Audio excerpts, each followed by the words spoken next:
How to change thumbnail of Facebook video post. This is what we are going to talk about today in this video. Make sure to subscribe to the channel. This really helps a lot.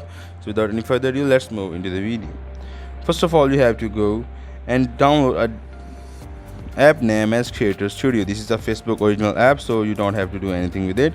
Now as you open the app, it is first time opening on mobile. It may take some time, or you have to create an account over here, or you can just log in your own account from there.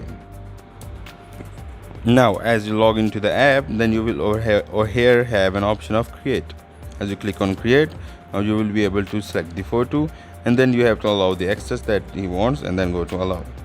Now you have to select the video from the gallery. Let's say I'm selecting some video, let's say this one or this one. Then I'm saying next, and then over here I will have an option of thumbnail. This is how you can add thumbnail to your video post.